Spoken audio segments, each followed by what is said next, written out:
Inuha ni Omar ang kanyang sombrero na nakasabit sa kanilang dingding.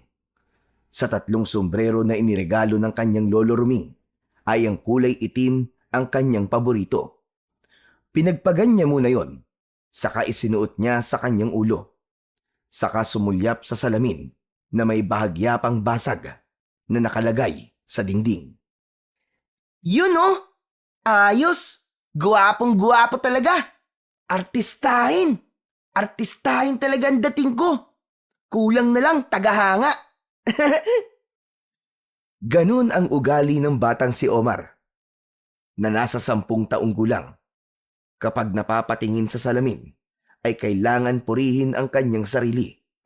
Wala namang masama doon, kundi nagbibigay pa yon sa kanya ng good vibes dahil sa positibo niyang tingin sa buhay. Para sa kanya, guwapo siya at yun din ang sinasabi ng kanyang lolo. Pero ang totoo, guwapo naman talaga si Omar. Sa totoo nga, tisoy nga ang tawag sa kanya ng ibang mga kalaro niya. Ampun lang ni Lolo Ruming si Omar. Ulila na ito sa mga magulang. Pero ganun pa man, hindi nagkulang si Lolo Ruming ng pagmamahal sa bata. Okay, pwede ko nang puntahan ng kaibigan ko si Eman. Usapan namin na may pupuntahan kami ngayon. Kailangan ko na magpaalam kay Lolo Ruming. Teka, nasan nga pala si Lolo? Nasan ba yun? Ay, ayun! Nakaupo sa kanyang paboritong upuan. Lumapit si Omar upang magpaalam sa kanyang lolo. Lolo Ruming? Aalis lang po ako Hindi umimik si Lolo Ruming. Tila walang narinig ang matanda, kaya inulit ni Omar ang kanyang pagpapaalam. Lo, aalis lang po ako. May pupuntahan po kasi kami ni Eman Wala pa rin itong kibo. Hala, nabingi na yata ang lolo ko Teka nga. Inilapit ni Omar ang bibig sa tenga ng lolo at saka inilakas ang boses. Lolo! Aalis lang po ako! Sa ginawang yun ni Omar, isang sapak ang pinakawalan ni Lolo Ruming na nagulat sa ginawa ng apo. Aray ko naman! Aray! Parang tumabingi yata yung mukha ko, Lolo Lolo naman, ang sakit nun Parang nabigyan mo ako ng isang straight punch ni Manny Pacquiao Kasalanan mo kasi. Nanggugulat ka eh. Alam mo namang ibang nagagawa ko kapag ako'y ginugulat. Lolo naman, masyado kayo mapanakit. Aray, ang sakit talaga ng panga ko. Hindi ko na may bukas yung bibig ko, nadurog yata. Sa susunod kasi, abay huwag ka nang gugulat. Alam mo may malalim akong iniisip tapos gugulatin mo ako. O ayan, yan ang napala mo. Teka, bakit ba Omar? Ano bang sasabihin mo sa akin? Lolo, magpapaalam lang po sana ako Aalis po ako, may pupuntahan po kami ng kaibigan kong si Eman. Yun lang pala sasabihin mo nanggugulat ka pa. Lolo, bakit po ba kayo nakatulala kanina? Para kasing naglalakbay sa malayo ang isipan niyo Ano po bang iniisip niyo? Napangisi ang kanyang Lolo Ruming sa tanong ng bata. Wala ka na ron. Sa akin na lang yon. Nako si Lolo, mukhang in love Anong inlabin-laban sinasabi mo dyan? Sa teenager lang yon. Bakit nga po kayo napapangiti? Pwede niyo naman po sabihin sa akin Kung gusto niyo, ilalakad ko pa po kayo Hindi na. Kayang-kaya ko na ito. Sige na, umalis ka ng bata ka. Puntahan mo na ang kaibigan mo si Eman. Okay, sige po Lolo. Mamaya ikwento niyo na lang po sa akin kung saan kayo dinala ng pangarap niyo habang gising kayo Bye-bye po Lolo. Sweet dreams! Iniwan na ni Omar ang kanyang Lolo Ruming. Napangiti na lamang ang matanda sa kanyang apo. Iba kasi ang turingan ni na Omar at Lolo Ruming. Bagamat malayo ang agwat ng kanilang edad, ay para lamang silang magtropa. Hindi kasi istrikto ang matandang lalaki sa kanyang apo at kaibigan ito para sa kanya. Samantala, sa bahay kung saan nakatira ang kaibigan ni Omar na si Eman, ay nakagayak na rin ito upang magkita sila ng kanyang kaibigan. Nakita si Emma ng kanyang lola Pasing. Saan ka na naman pupunta, bata ka ha? Lalayas ka na naman. Diyan lang po ako, Lola. Anong dyan lang ang sinasabi mo? May pupuntahan lang po kami ng kaibigan ko si Omar. Gagala kayong dalawa. Ang galing nyo naman. Hindi nyo ba alam? Yung balita kumakalat ngayon. Aba, may nakikitang aswang dito sa baryo natin. At may mga pinatay na silang mga alagang hayop. Lola, hindi naman po kami hayop ni Omar eh. Tao po kami. Aba, gasking bata ito at namimiloso pa. Sabi niyo po kasi, hayop po ang inaatake ng mga aswang eh. Ngayon, hayop lang. Pero sa susunod na araw, ay tiyak ko na tao na ang lalapain nila. At uunahin nila ay ang mga batang layas na kagaya mo, Eman. Hala, grabe naman si Lola. Teka Lola, ang pika naman ng mga aswang na yon. Mga galang bata lang ang bibiktimahin nila. Ay, nako, Eman. Malapit na talaga ako mapikon sa iyong bata ka. Saka, sa gabi lang naman po gumagala ang aswang na yun eh. Araw na araw pa po, kaya natutulog pa po yun sigurado. Di po ba sabi nila ang aswang daw ay tulog po sa araw at sa gabi lang gumagala? Ikaw talaga bata ka. Napakarami mong palusot. Sige na po Lola, saglit lang naman po kami ni Omar eh. Papayag ako. Pero huwag kayo magpapagabi ha. Saka huwag lalayo. Baka kung saan-saan kayo makarating. Hindi po Lola, promise po. Umayag na rin si Lola Pasing upang makipagkita kay Omar, si Eman. Matalik na magkaibigan ang dalawang bata. Samantalang sina Lola Pasing at Lolo Ruming ay dating magkarelasyon, subalit hindi nagkatuluyan dahil sa iba't ibang kadahilanan. Nagkita ang magkaibigang si Omar at Eman malapit sa malaking puno ng mangga sa paanan ng bundok. Doon ang paborito nilang tambayan at madalas din doon sila bumubuo ng kanilang mga pangarap sa buhay. Nag-high five at nag-fist bump pa ang magkaibigan. Masaya sila na akala mo ba'y matagal nang hindi nagkita. Eman, Chong, akala ko hindi ka na darating eh. Chong, may isang salita to, it's no? Alam mo naman yun, di ba? Naisip ko kasi, baka di ka pinayagan ng lola mo eh. Yakang-yaka ko na diskarte yan si Lola, ano ka ba?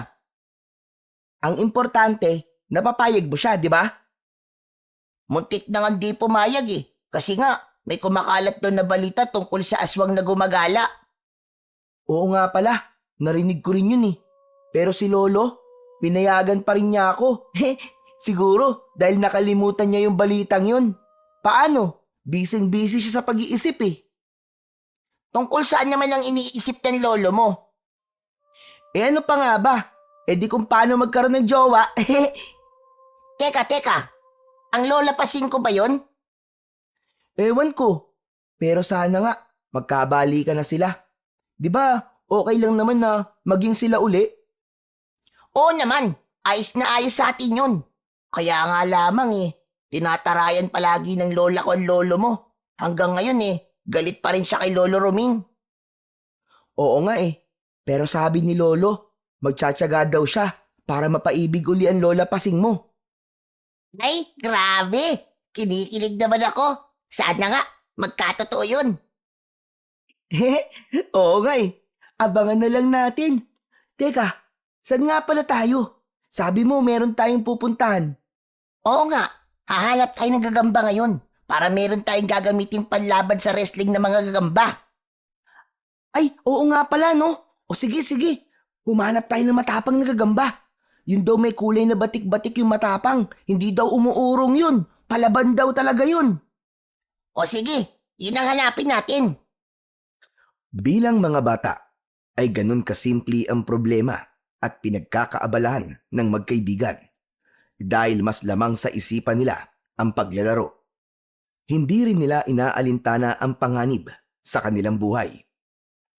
Nagtungo na nga ang magkaibigan sa lugar na malapit sa lawa na kung saan ay may mga tanim na bakawan o mangrove. Madalas ay naroon daw Sa mga natutuyong bakawan, ang matatapang nagagambang batik-batik ang kulay. Kailangan makahanap sila nun. Kapag higit sa 2 ang kanilang nakita, ay ipagbibili nila sa kanilang mga kalaro ang gagambang makikita. Kaya magkakaroon pa sila ng pera. Sigurado ka, Eman, na merong bibili sa atin ng mga gagambang mahuhuli natin? Oo naman, Omar. May nagtatanong na nga sa akin eh. Magkano naman natin ipagbibili? 10 piso kapag medyo maliit. Yung malaki, 20. Aba, ayos pala yun ah.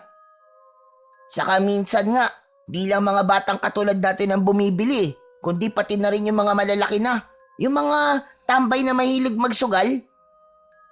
Hala, totoo ba? Ginagamit nila sa sugal yung gagamba? Oo, pinagre-wrestling nila tapos may pustahan. Pero, Eman, ayoko ng sugal eh. Hindi maganda ang sugal. Yun ang kabilin-bilinan sa akin ni Lolo Roming. Wag na wag daw ako magsusugal. Kasi panira law ng buhay yun. Ama ka, si Lola Pasing din eh. Ayaw din ng sugal. Sabi nga niya kapag nalaman niya daw na susugal ako, babalatan daw niya ako ng buhay.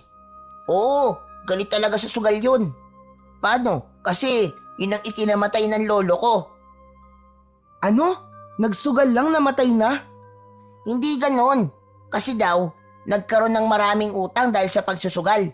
Tapos, pinatay nung inutangan. Paano? Hindi na mabayaran yung utang. Tapos, nagtago daw yung lolo ko nang makita ng taong inutangan. Ayun, tinira. Patay. Hala, nakakalungkot naman palang sinapit ng lolo mo. Kaya nga galit na galit si Lola sa taong sugarol eh. Panira daw talaga ng buhay ang sugal. Ang dami na natin pinag-usapan. Tara na nga, umpisa na natin ang paghanap ng gagamba para hindi tayo abutin ng gabi. Kasi mag-aalala ang lolo ko at lola mo kapag inabot tayo ng dilim. Oo nga, lalo na't napapabalita yung pagkakaroon ng aswang dito sa Baryo Balimbing. Sinimulan na ng 2 bata ang paghahanap ng gagamba na gagamitin nila sa kanilang paglalaro. Sinuyod nila ang mga natutuyong puno ng bakawan. Sa kanilang paghahanap ng mga gagambang pwedeng ipansabong ay nakita nila ang grupo ng mga kalalakihan na nag-uusap habang galing sa pangunguha ng isdang igat sa maputik na bahagi ng lawa na kinaroroonan ng mga puno ng bakawan. Nakiusyoso ang 2 bata sa pakikinig. May konting yabangan na nangyayari sa pag-uusap ng ilang kalalakihan hanggang mapadako ang pag-uusap ng mga ito sa pag-atake ng mga aswang. Naging usapan nila na meron ng naging biktima ang gumagalang aswang. Isang pamilya na ang naging biktima ng mga ito. Subalit walang sino man ang nakakita sa halimaw. Ayon pa sa kanila, isang taong may taglay lamang na agimat o iniingatang mutya ang maaaring makapatay sa aswang. Isa sa kalalakihang naroon ang nagbida at nagkwento na may alam itong mutya na maaaring makuha. Yun ay walang iba kundi ang mutya ng bubuyog na maaaring makita sa pulot-pukyutan. Ayon sa pagpapatuloy ng kwento ng lalaki, ay makapangyarihan ang mutya ng bubuyog at hindi lang isang mutya ang maaaring makita sa pulot-pukyutan, kundi 2 mutya. Kambal na mutya na nagtataglay ng pambihirang lakas at kapangyarihan. Kaya ang makakakuha nito ay maaaring lumaban sa gumagalang aswang.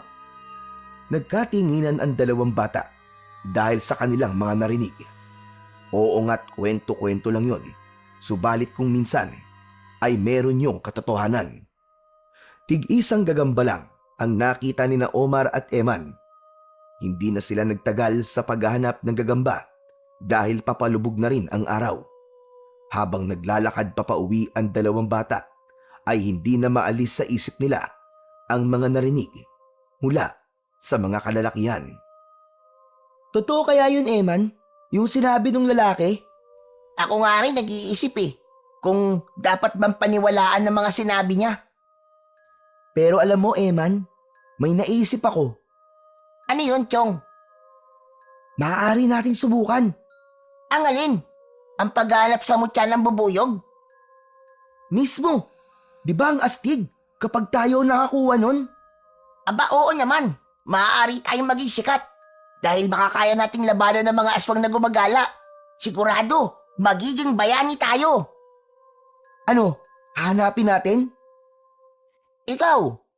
Ako, ready ako palagi. O sige, sige. Subukan natin. Bukas magkita ulit tayo sa dati. Kung dati gagamba ang hinahanap natin, sa susunod na araw naman, mutya na ang ating hahanapin. Saka tamang-tama, no? Ang sabi ng lalaki, posibleng kambal na mutya daw ang pwedeng makita. Oo nga, kapag nagkataon, edi tig-isa tayo, di ba?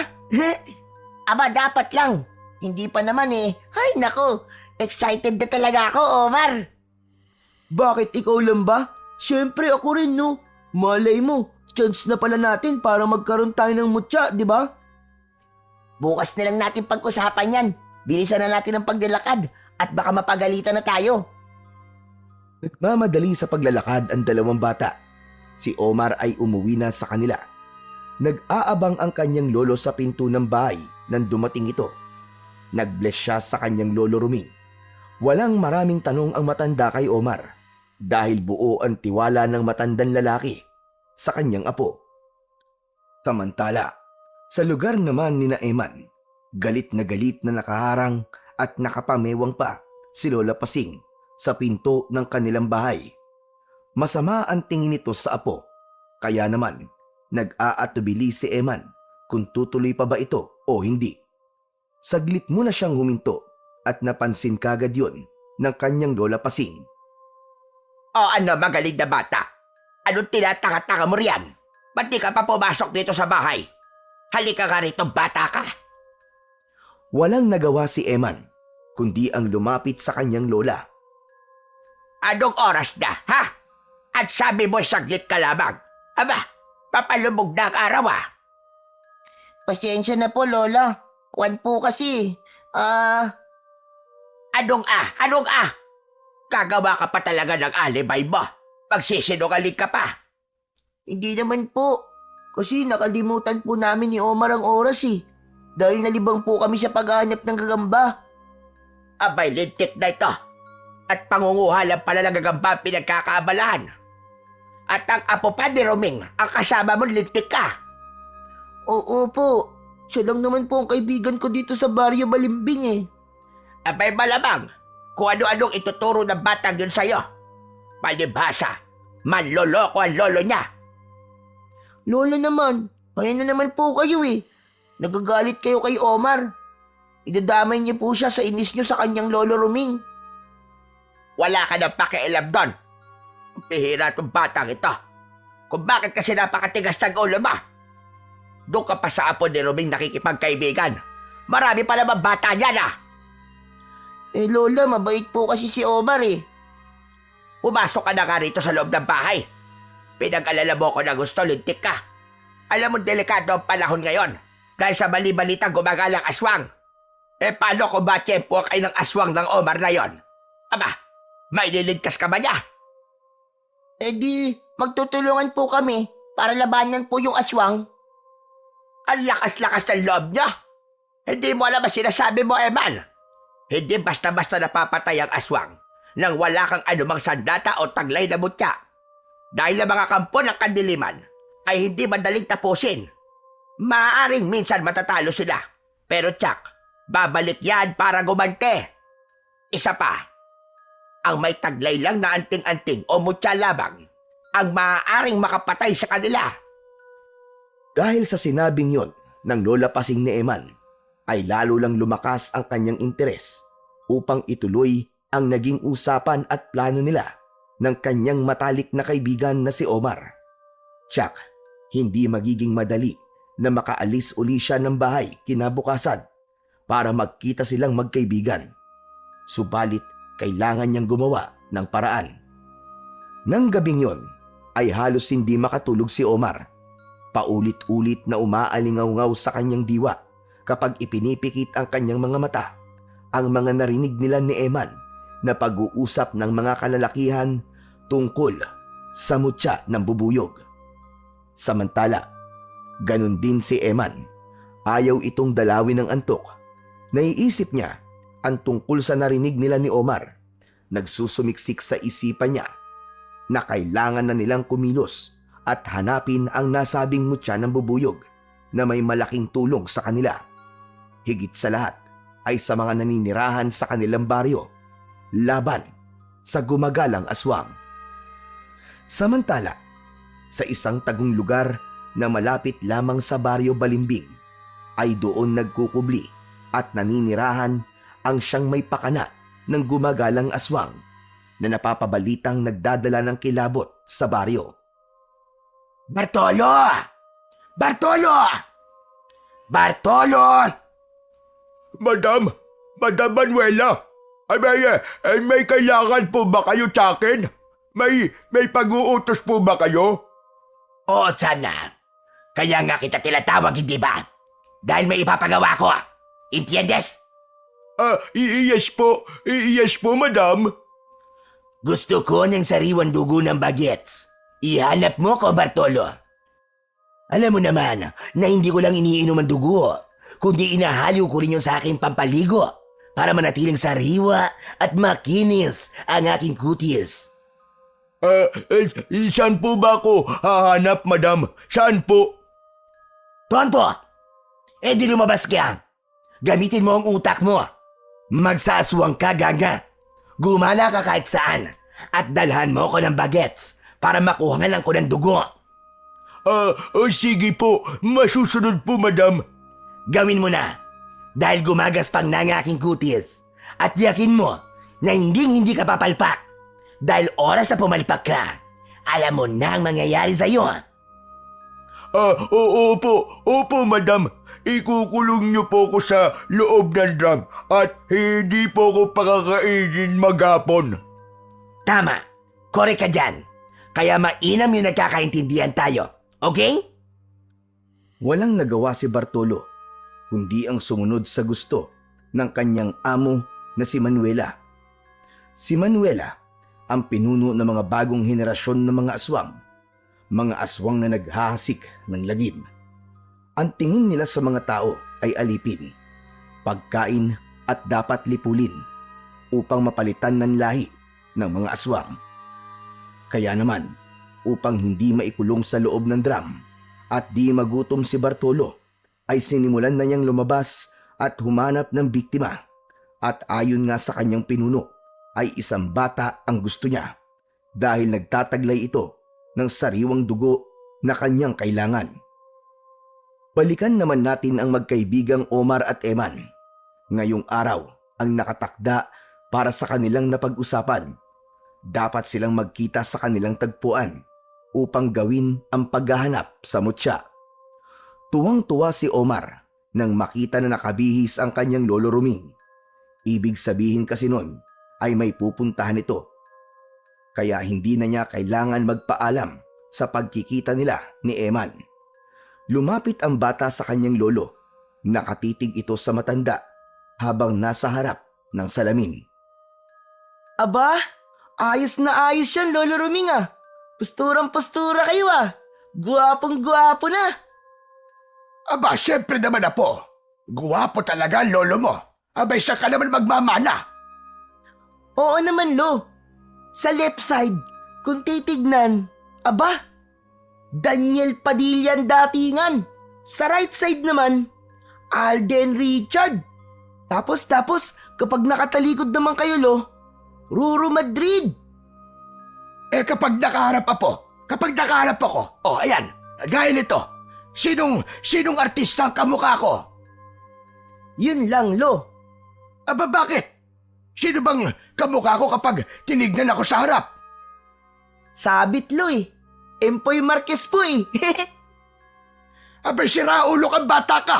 Dati ka bang abnormal? Pabihira ito. Empoy Marquez. Akala ko ba gwapong-gwapo ko? Tapos bigla mo akong ilalaglag. Baka samain ka sa akin, bata ka, konyatan kita sa ngalangala. Sige ka. Lolo talaga oh. Mainit kagad ang ulo. Joke lang po yun, Lo. Siyempre po, gwapong-gwapo kayo. Mana ako sa inyo, di po ba? Dahil gwapo ako. Kaya kayo, Saksakan po ng gwapo, 1,000,000%. Legit na magandang lalaki. Yan! Ganyan! Dalawa na nga lang tayo magkakampi. Lalaglag mo pa ako. Kaya dapat, iniingatan mo lagi ako. Huwag mo akong ilalaglag. Oo naman, Lo. Joke lang naman po yung sinabi ko sa inyo eh. O sige na, sige na. Kailangan ko nang umalis, Omar. Kaya ikaw na ang bahala dito sa bahay natin na. Bantayan mo dito. Lolo naman, ba't ko kailangan bantayan ng bahay? Hindi naman po aalis to eh. Abay, loko talaga tong batang ito. Namimiloso po pa. Ang ibig kong sabihin sa'yo, maging taong bahay ka. Dahil baka mamaya ay may kung sino pumasok dito at mawala yung mga nakatabi kong ginto at alahas. Ano, Lo? May ginto at alahas kayong nakatabi dito? Oo. Naniwala ka naman kagad. Wala tayo noon. Basta dito ka lang. At tama na muna ang kakagala mo. Hindi na umimik pa si Omar. Ayaw na niyang magkomento pa para hindi na magduda ang kanyang lolo at malaman pa na may pupuntahan siya. Umalis na si Lolo Ruming. Nakatanaw pa si Omar habang papalayo ang kanyang lolo. Nang hindi niya na ito matanaw, ay agad niyang isinara ang pinto. Pumasok siya sa kwarto at nagpalit ng damit. Kailangan niya nang umalis para makipagkita sa kaibigan niyang si Eman. Samantala, hindi naman mapakali si Eman dahil hindi niya alam kung ano ang gagawin. Hindi kasi umalis ng bahay ang kanyang lola Pasing. Hindi tuloy siya makadiskarte para makaalis at makipagkita sa kaibigan niyang si Omar. Nag-aalala siya na baka kanina pa siya nito hinihintay. Pero kaninang umaga lamang ay may naisip na siyang paraan. Kumuha siya ng sleeping tablet sa damitan ng kanyang lola kung saan yun nakatago. Gumagamit kasi noon ang lola Pasing niya, lalo na kapag nahihirapan itong makatulog. Kailangan ko nang gawin ang plano ko para makaalis na ako. Nagtimpla ng juice si Eman, isa para sa kanya at isa para sa kanyang lola Pasing. Ilalagay niya ang tableta sa inumin para kay Lola Pasing. Nang makapagtimpla, ay dinala niya kagad ang 2 juice sa kanyang lola. Ang maliit na baso ay para sa kanya at ang isang baso na may kataasan na nilagyan niya ng sleeping tablet ang ibibigay niya sa kanyang Lola Pasing. Lola Pasing, Lola, uminom po muna kayo ng juice oh. Aba, tignan mo nga naman. Tabang-tama. Kanina pa ako nauuhaw. Mabuti naman at naisipan mong magtimpla ng Diyos. Alam ko pong paborito niyo po ang orange juice eh. Lumagok ng 2 beses si Lola Pasing. Lihim na nakasulyap si Eman sa kanyang lola. Aba, ang sarap ah. Sakto sa tamis ang pagkakatimpla mo ng Diyos, apo. Salamat po Lola. Ilang minuto pa ang lumipas ay nakaramdam na ng antok si Lola Pasing. Apo, ikaw na muna bahala dito ah. Ako ipupunta lamang sa kwarto. Magpapahinga muna. Napuyat din kasi ako kagabi. Kaya siguro antok na antok ako ngayon. Napangiti si Eman sa sinabi ng kanyang lola. Tagumpay ang sabi ng kanyang isip. Sige po Lola, matulog po muna kayo at ako na pong bahala dito sa bahay. Tuloy-tuloy nang pumasok sa kwarto ang matandang babae. Pagkalipas ng halos 10 minuto ay sumilip si Eman sa kwarto ng kanyang lola. Tulog na tulog ito at naghihilik pa. Ayos, ang sarap na ng tulog ni Lola. Naghihilik pa. Pasensya ka na Lola ha. Kailangan ko lang gawin to para makaalis ako ng bahay na walang kukontra sa akin. Siguro naman, bago kayo magising, ay nakabalik na ako rito. Nagpalit lang ng suot na t-shirt si Eman at umalis na rin ito upang magtungo sa tagpuan nila ng kaibigang si Omar. Tumatakbo si Eman nang dumating sa may puno ng malaking mangga na tinatambayan nila ng kanyang kaibigan. Naroon na si Omar at naghihintay na sa kanya. Oh, ba't ngayon ka lang, Chong? Ang tagal mo ah. Pasensya ka na, Chong ha. Hindi agad ako nakaalis eh. Alam mo namang napakaigpit na magbantay ng lola ko. Buti naman at pinayagan ka. Hindi ako nagpaalam. Gumawa lang ako ng paraan para makaalis. Okay, okay na yun. Basta ang importante, nandito ka at nakarating ka na. Tama ka dun, Chong. O paano? Tara na? Teka lang, saan ba tayo maghahanap ng bahay ng bubuyog? Alam ko yun. Dun, sa may burol, malapit sa may madamong lugar. Dun namamahay ang mga bubuyog eh. Minsan na ako nagawi dun eh. O sige, sige. Sana may makita kagad tayo, no? Sigurado yun. Magtiwala ka lang, Omar. Hindi na nga nag-aksaya pa ng oras ang magkaibigan. Mahalagang makahanap kagad sila ng kanilang pakay dahil hindi rin maaaring magtagal sila. Hahanapin sila ng kanilang lolo at lola, bagamat walang katiyakan kung may matatagpuan kagad silang bahay pukyutan, subalit umaasa sila. Pagdating ng dalawang bata sa pakay nilang lugar, ay isa-isa nilang sinisilip ang mga puno na naroon. Nagbabaka sakali na may matatagpo ang bahay pulot pukyutan na siya ring kinaroroonan ng mutya na kanilang hanap. Teka lang, mabuti pa kaya, Chong, maghiwalay tayo. Tama. Magandang ideya yan, Chong. Tapos, kung sinong una makakakita ng pulot pukyutan, ay mag-iingay na lang. Okay, okay, sige. Baka makakita kagad tayo kapag nagkanya-kanya tayo ng hanap. Hanggang sa naghiwalay na nga ng lakad ang dalawang bata. Si Omar ay sa direksyong pasilangan at si Emma naman ay sa gawing kanluran. Panay ang sipat ni Omar sa mga punong dinaraanan. Kaya lang, wala pa rin siyang makitang pulot-pukyutan. Napapakamot na lamang siya sa ulo. Pakiramdam niya, mamalasin pa sila sa araw na yon. Subalit kailangan niyang magtiyaga. Ipinagpatuloy niya ang paghahanap nang marinig niya ang ingay ni Eman. Sumigaw ang kaibigan niya. Aba, sigaw ni Eman yun ah. Mukhang nakadali na yata siya. May nakita na siguro. Naulit ang sigaw nito, bagay na ipinagtaka niya. Teka, parang hindi naman ganun dapat ang sigaw niya. Dapat tinatawag niya ang pangalan ko. Pero mukhang may kinakatakutan siya. Hala, sandali nga. Pupuntahan ko na lang siya.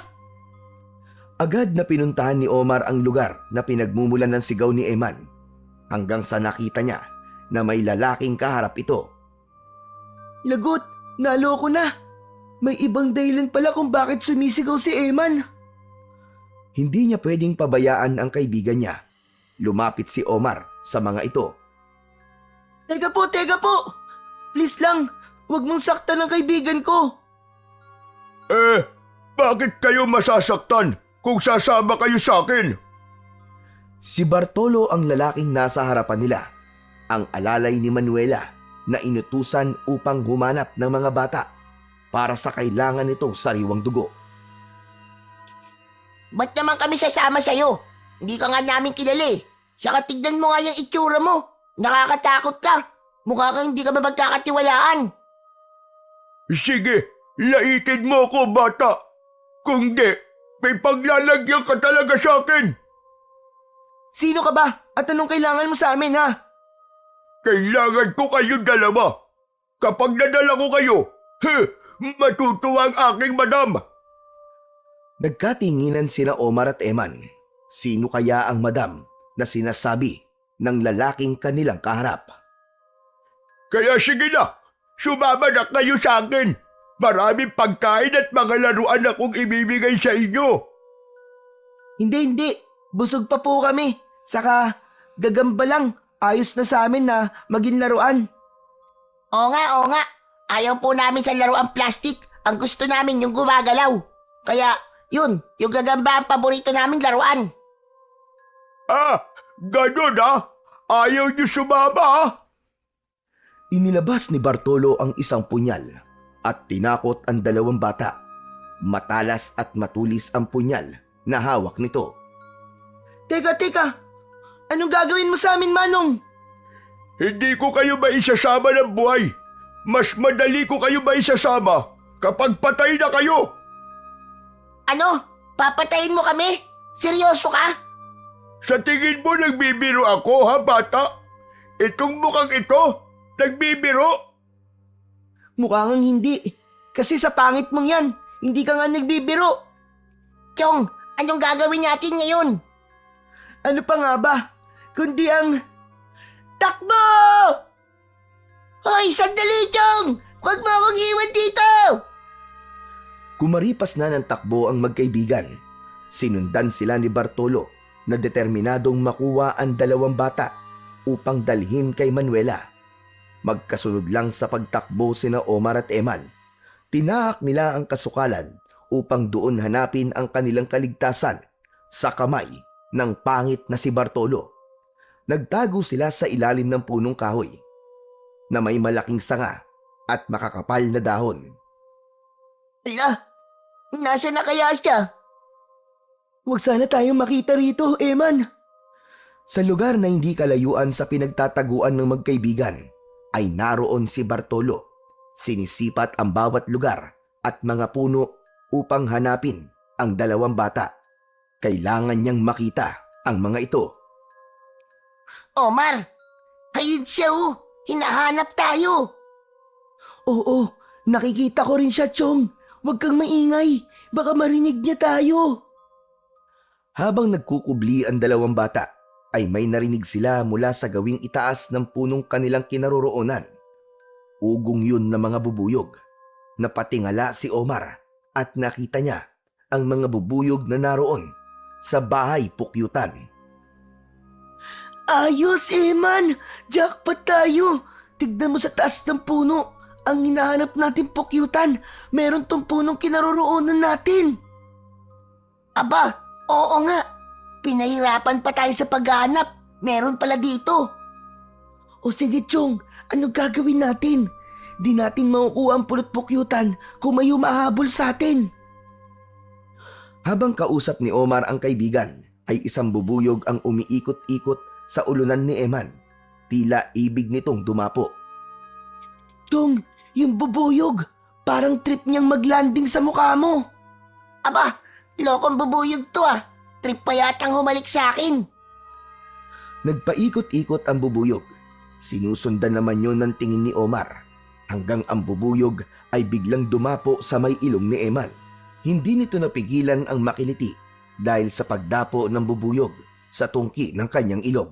Dahilan upang mapabahing si Eman ng malakas. Ha? Aching! Naku po, naloko na. Ang lakas ng atsing mo.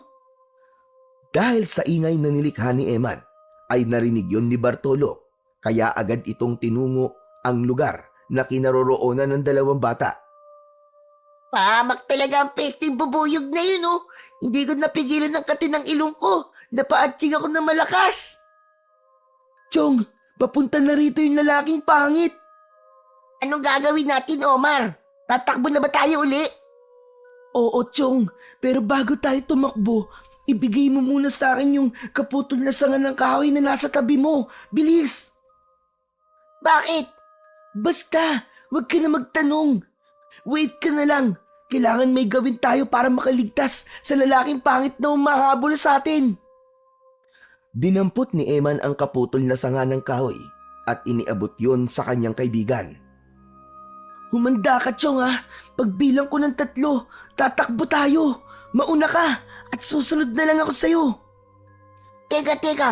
Ano bang gagawin mo? Malalaman mo rin mamaya. Basta, sumunod ka na lang. O sige. May tiwala naman ako sa'yo, Chong eh. Okay, ito na. 1, 2, 3. Takbo, Chong! Agad na kumaripas ng takbo si Eman. Tumayo naman si Omar at agad sinipat ang pukyutan na nasa puno. Pinuntirya ito at saka ipinukol ang hawak na tuyong sanga ng kahoy. Sapul ang bahay pukyutan. Nabulabog ang mga insekto at nagliparan. Saka naman kumaripas na rin ng takbo si Omar upang sundan ang kaibigan niyang si Eman.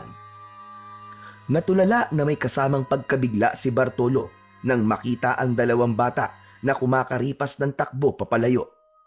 Bago pa siya nakakilos upang sundan ang mga ito, ay nakita niya ang napakaraming bubuyog na patungo sa kinaroroonan niya. Siya ang binalingan ng mga galit na insekto. Inatake siya ng mga ito. Mga bubuyog! Ang daming bubuyog! Aray ko! Aray, ang sakit! Nagsisisigaw si Bartolo at kumaripas ng takbo na hindi alam kung saan patutungo. Nakasunod sa kanya ang napakaraming bubuyog na galit dahil sa pagkabulabog. Kahit anong gawin ni Bartolo ay hindi niya maawat ang mga kagat ng insekto. Tanging sigaw na lang ang magagawa niya at tanggapin ang masasakit na kisot ng mga ito. Samantala, nakaligtas ang 2 bata sa kagat ng mga bubuyog at nakaligtas din sila sa masamang balak ni Bartolo. Nagkukubli ang magkaibigan sa makapal na mga halaman. Hindi sila hinabol ng mga bubuyog dahil ang atensyon ng mga yon ay napunta kay Bartolo. Ligtas na tayo, Eman. Chong, ang galing ng naisip mo. Ang astig. Ngayon, alam mo na yung plano ko kanina. Oo, Chong. Ang husay mo. Buti naisip mo yun. Oo naman. Teka, ano na kayang nangyari dun sa pangit na lalaki na yun?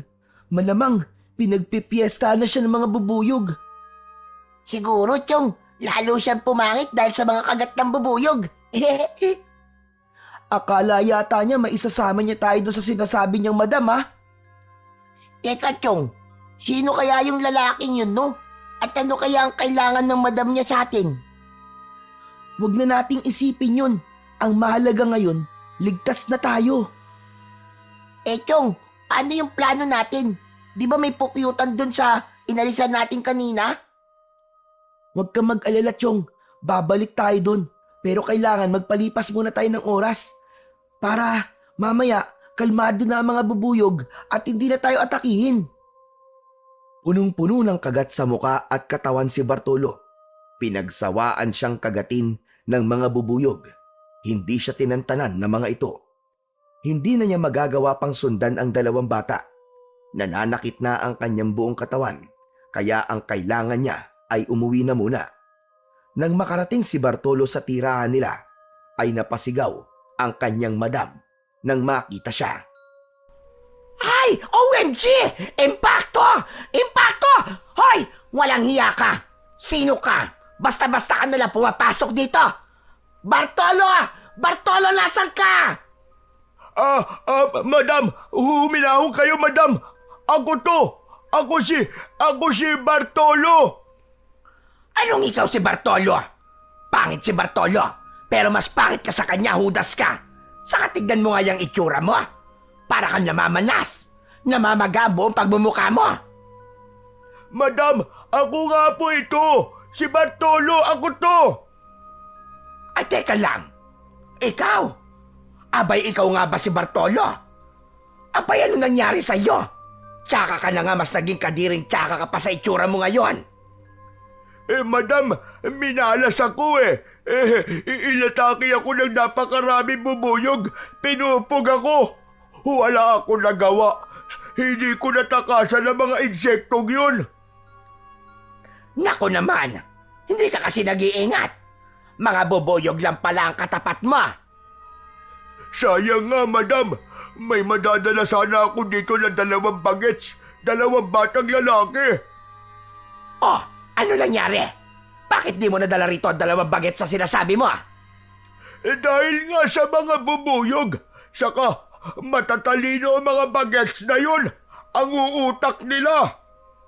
Hay nako, kahit kailan talaga. Inutil ka talaga, Bartolo.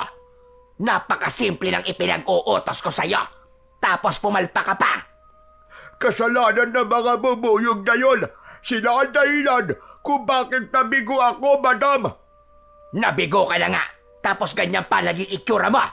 Namamaga ka. Babawi na lamang po ko sa susunod, madam. Pinapangako ko sa inyo, madadalhan ko kayo ng bagets. Abay, dapat lang. Dahil kung hindi, nako, hindi lang kita ikukulong sa drum. Baka ibaon na kita sa lupa. Sa kinaroroonan na magkaibigang Omar at Eman, ay lumabas na sila sa kanilang pinagkukublian. Marahil ay sapat na ang oras upang bumalik sila sa lugar na kung saan ay merong pukyutan.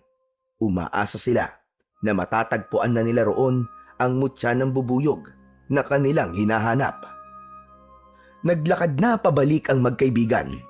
Agad nilang narating ang lugar na iniwan nila nang tumakbo sila. Ang mga bubuyog na kanina'y nabulabog at umatake kay Bartolo ay nagbalikan muli sa bahay pukyutan. Chong, ayan na naman sila.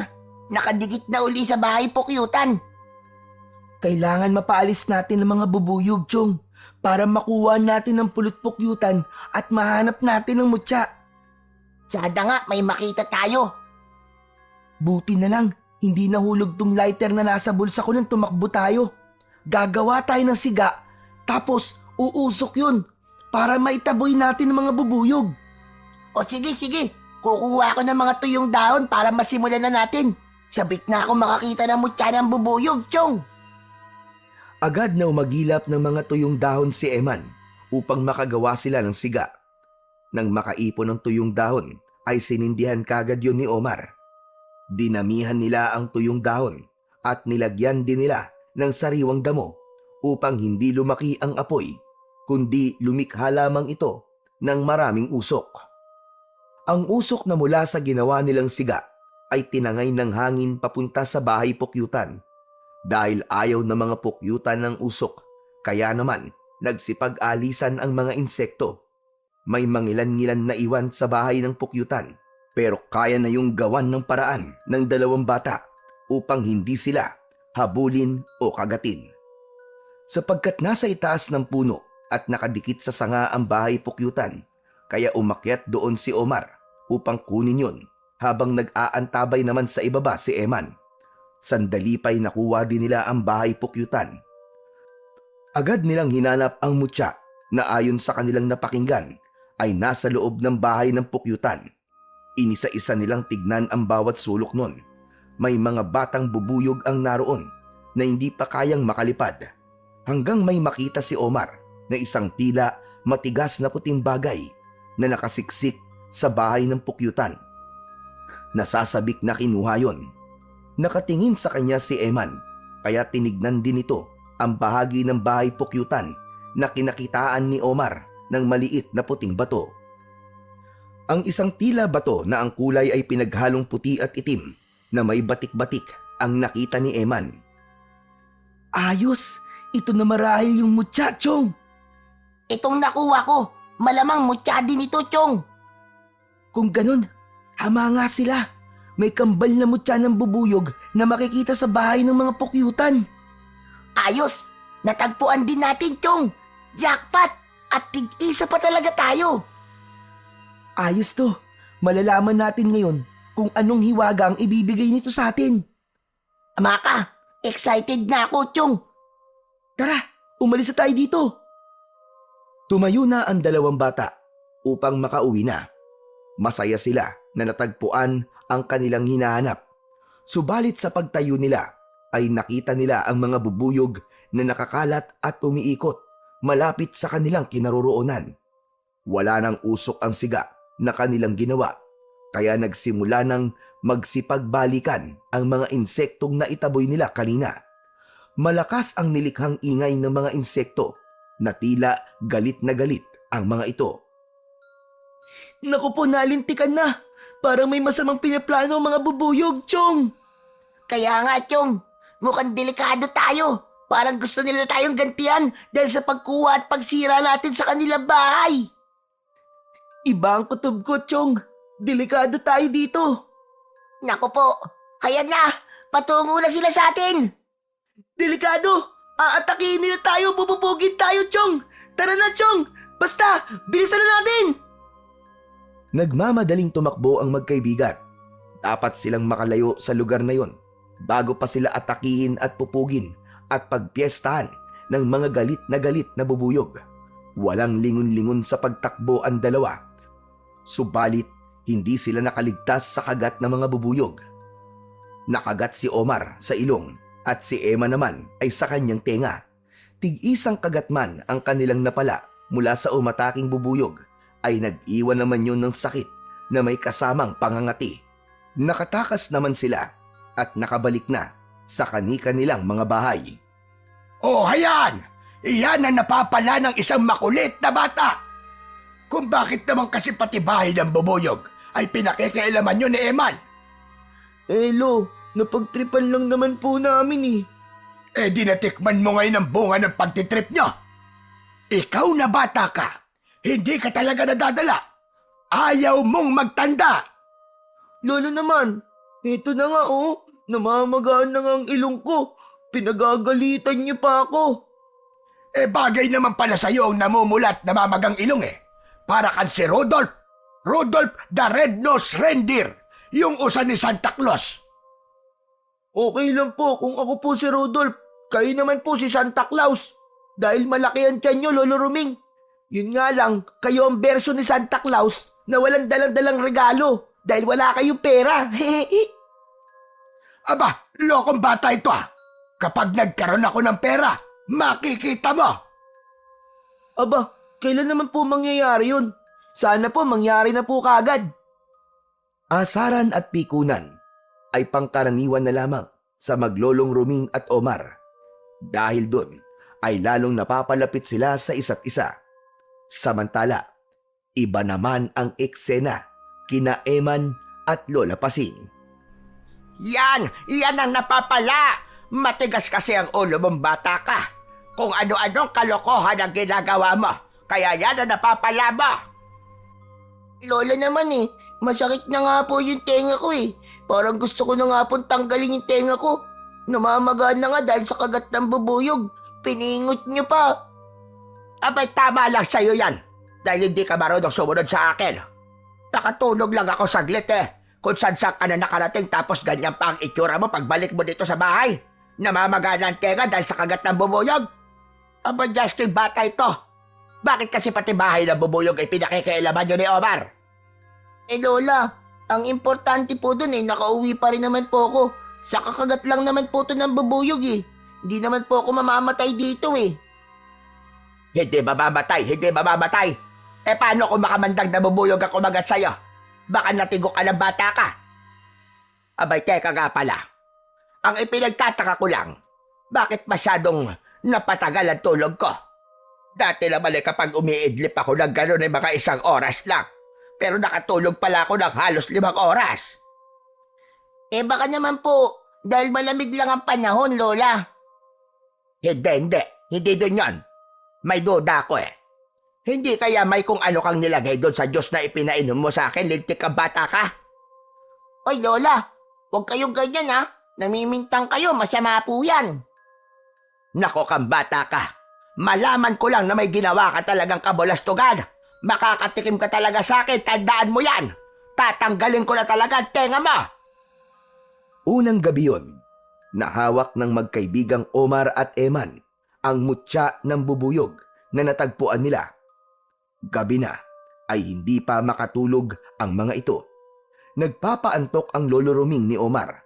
Si Omar naman ay nakahiga sa kanyang kama, ngunit hawak ang mutya at sinisipat-sipat pa ito. Kasing laki lang to ng tabletas na pinapainom sa akin ni Lolo Ruming kapag may lagnat ako. Parang mata lang ng isda. Paano ko kaya to gagamitin? Saka, paano ko malalaman ang bisa nito sa akin? Patuloy na tinitignan ni Omar ang mutya at pinipindot-pindot pa ng kanyang daliri habang nakahiga ito. Dahil sa pagpindot-pindot at pagpaikot-ikot ng mutya gamit ang daliri, ay nahulog ito. Nagkataon naman na nakanganganoon si Omar, kaya ito'y nashoot sa bibig ng bata. Dahil nakahiga, ay nagtuloy-tuloy sa kanyang lalamunan. Biglang napabangon si Omar at panay ang ubo, nabilaukan dahil sa mutya. Aray! Napabangon sa pagkakahiga sa Lolo Ruming na nag-aalala sa kanyang apo. Oh, yari sa'yo. Oh, eto. Eto ang tubig, uminom ka. Uminom naman si Omar, kaya ang mutya ay tuloy-tuloy na niyang nalunok. Naku po, patay! Wala na! Anong patay? Anong wala na? Ano yung sinasabi mo, Omar? Kuwan po, Lolo. Yung ano po, yung candy po nalunok ko. Justin, bata ito. Matutulog na lang, nagkikendi ka pa. Tapos nakahiga ka pa. Talagang malulunok mo yon, mabubulunan ka talaga. Paano na kaya yun? Paano ko ba iluluwa to? Ba't may luluwa? Matutunaw naman yun sa tiyan mo.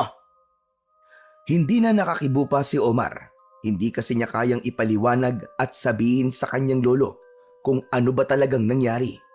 Lalo na't hindi pa niya nababanggit dito ang tungkol sa mutya na kanilang nakita.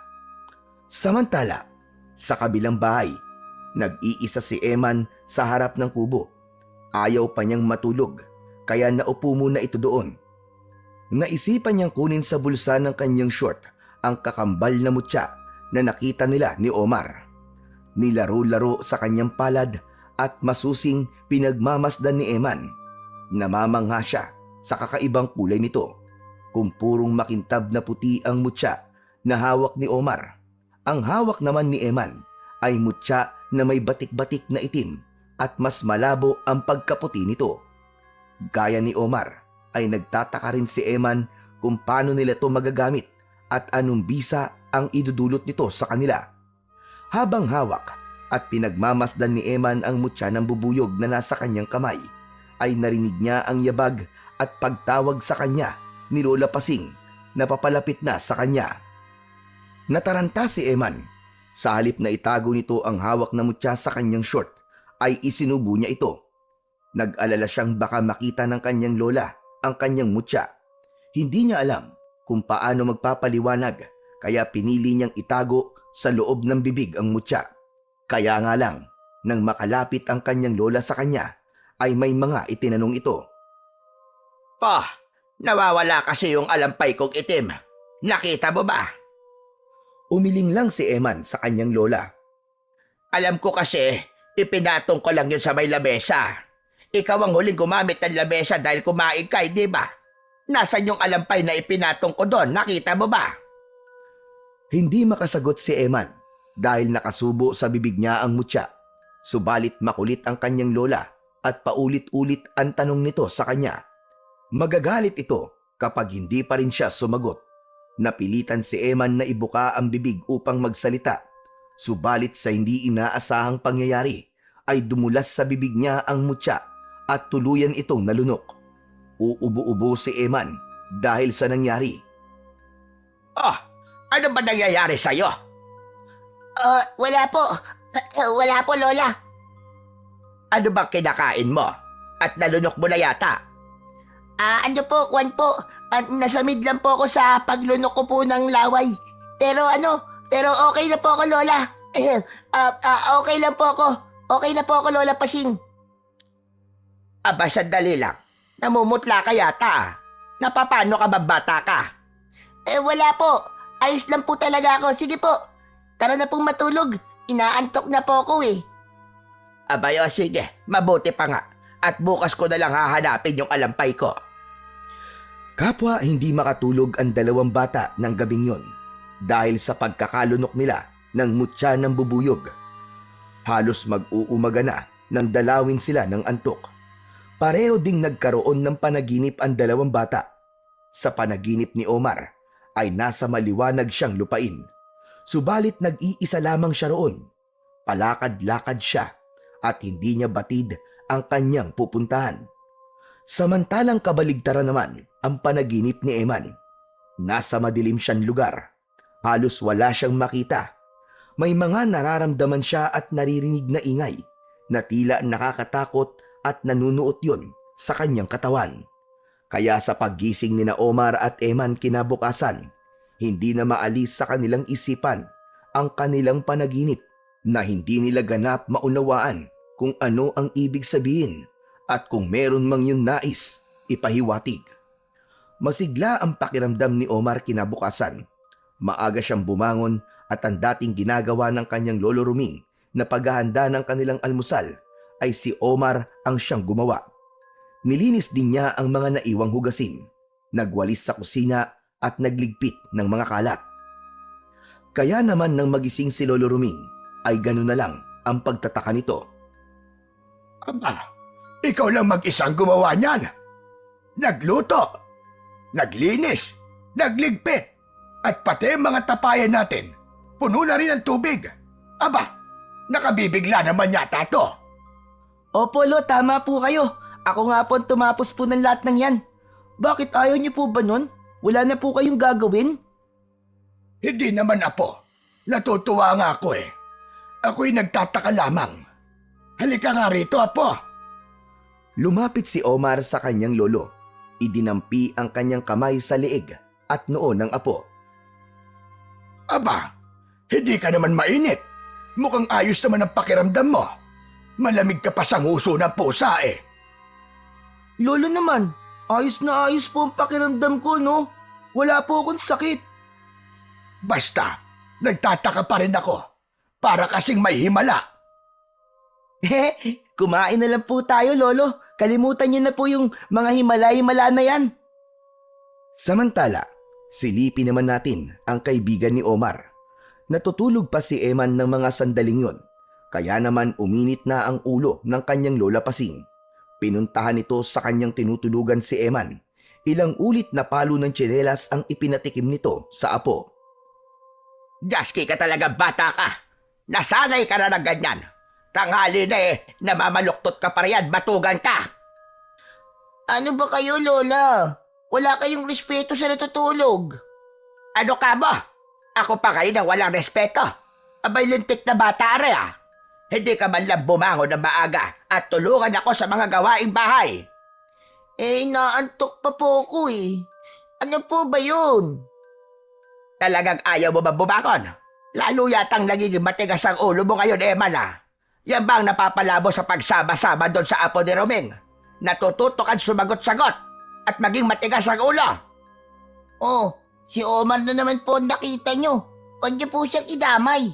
Wala naman po siya dito eh. Nakaka-bad trip naman kayo, Lola. Aba, Jaski, bata ito ah. Ako pa talaga ngayon ang bad trip. Lokong bata ka. Ganyan ka na makasagot sa akin ngayon. Kapag hindi ka pa bumangon dyan, hindi lang palo ng tsinelas ang ipapatikim ko sa'yo, kundi 2x2 na ang ihahataw ko sa'yo. Tignan natin. Tinatakot niyo pa talaga ako eh. Di subukan nyo. At baka makalimutan kong lola ko kayo. Nanlaki ang mga mata at hindi makapaniwala si Lola Pasing sa naging sagot ng apo. Unang pagkakataon na sumagot ng ganun sa kanya si Eman, kaya hindi siya makapaniwala at labis niya yung ipinagtaka. Dahil nga sa pagbabago ng ugali ng apo, ay hindi napigilan ni Lola Pasing na pumunta sa bahay ni na Lolo Ruming. Kailangan niya itong makausap. Hoy, Roming! Roming, lumabas ka riyan! Mag-usap tayo! Roming! Roming, lumabas ka riyan!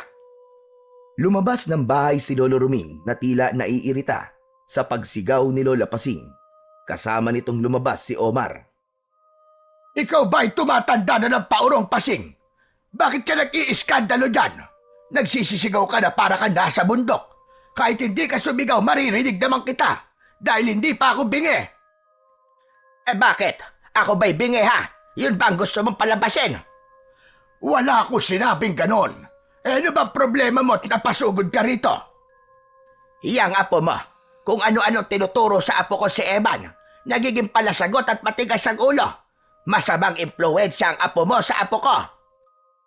Sandali lang. Paano mo nasabing may masamang tinuturo si Omar sa apo mo? Sinabi ba niya? Hindi. Pero ang laki ng pinagbago ng ugali ni Eman. Samantalang yung apo mo lang ang laging kasama nun. Teka lang po, Lola Pasing. Wala po akong masamang itinuturo po sa kaibigan ko. Texman po. Hoy, ikaw na bata ka. Huwag kang sumabat ha. Hindi kita kinakausap.